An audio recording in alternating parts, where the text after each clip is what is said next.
സ്വർണമാല മോഷ്ടിച്ചെന്നാരോപിച്ച് police സ്റ്റേഷനിൽ ദളിത് സ്ത്രീയെ മാനസികമായി പീഡിപ്പിച്ച സംഭവത്തിൽ എഎസ്ഐക്ക് സസ്പെൻഷൻ. പേരൂർക്കട എഎസ്ഐ പ്രസന്നനെയാണ് സസ്പെൻഡ് ചെയ്തത്.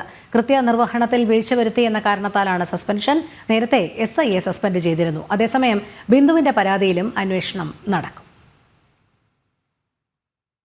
മോഷണക്കുറ്റം ആരോപിച്ച് പേരൂർക്കട പോലീസ് സ്റ്റേഷനിൽ അന്യായമായി യുവതിയെ തടങ്കലിൽ വെച്ച സംഭവത്തിലാണ് എഎസ്ഐ പ്രസന്നനെ സസ്പെൻഡ് ചെയ്തത്.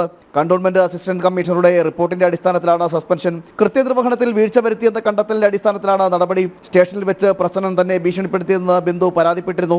ഇനിയും കൂടുതൽ പോലീസ് ഉദ്യോഗസ്ഥർക്കെതിരെ നടപടിയുണ്ടാകാൻ സാധ്യതയുണ്ട്. സ്റ്റേഷനിലെ CCTV ദൃശ്യങ്ങളടക്കം ശേഖരിച്ചുകൊണ്ടാകും നടപടി. കേസിൽ പേരൂർക്കട എസ്ഐ പ്രസാദിനെ നേരത്തെ സസ്പെൻഡ് ചെയ്തിരുന്നു. ഇല്ലാത്ത മോഷണക്കുറ്റം ചുമത്തി പേരൂർക്കട പോലീസ് സ്റ്റേഷനിൽ പട്ടികജാതി യുവതിക്ക് ഏറ്റുവാങ്ങേണ്ടി വന്നത് സമാനതകളില്ല പീഡനങ്ങളായിരുന്നു. മനുഷ്യാവകാശവും നിയമവും ചട്ടവും കാറ്റിൽ പറത്തി ഒരു രാത്രി മുഴുവനും ബിന്ദുവിനെ സ്റ്റേഷനിൽ നിർത്തി അധിക്ഷേപിച്ചു. മാലമോഷണം നടന്ന വീട്ടിൽ തെരച്ചിൽ നടത്താതെയാണ് ബിന്ദുവിനെ പോലീസ് കസ്റ്റഡിയിലെടുത്തത്. വിവരം വീട്ടിൽ വിളിച്ചറിയിക്കാൻ പോലും പോലീസ് തയ്യാറാകാതെ ഒരു രാത്രി മുഴുവനും സ്റ്റേഷനിൽ പാർപ്പിച്ചു. പിറ്റേ ദിവസം മാല കണ്ടെത്തിയ വിവരം പരാതിക്കാരി പോലീസിനെ അറിയിച്ചിട്ടും ബിന്ദുവിനെ വിട്ടയക്കാൻ തയ്യാറായില്ല. ചെയ്യാത്ത കുറ്റത്തിന് അപമാനം നേരിട്ട സംഭവത്തിൽ മുഖ്യമന്ത്രിയുടെ ഓഫീസിലടക്കം പരാതി നൽകിയിട്ടും നടപടിയുണ്ടായില്ല. തുടർന്ന് മാധ്യമങ്ങളിലൂടെ വാർത്തയായതിന് പിന്നാലെയാണ് മുഖം രക്ഷിക്കലിന്റെ ഭാഗമായി വകുപ്പ് തല നടപടിക്ക് ഉത്തരവിട്ടത്. അതേസമയം ബിന്ദുവിന്റെ പരാതിയിലും അന്വേഷണം നടക്കും. DGPക്ക് നൽകിയ പരാതി ACPക്ക് കൈമാറി. പരാതിക്കാരി ഓമന ഡാനിയലിനെയും ചോദ്യം ചെയ്യും. ജനം, തിരുവനന്തപുരം.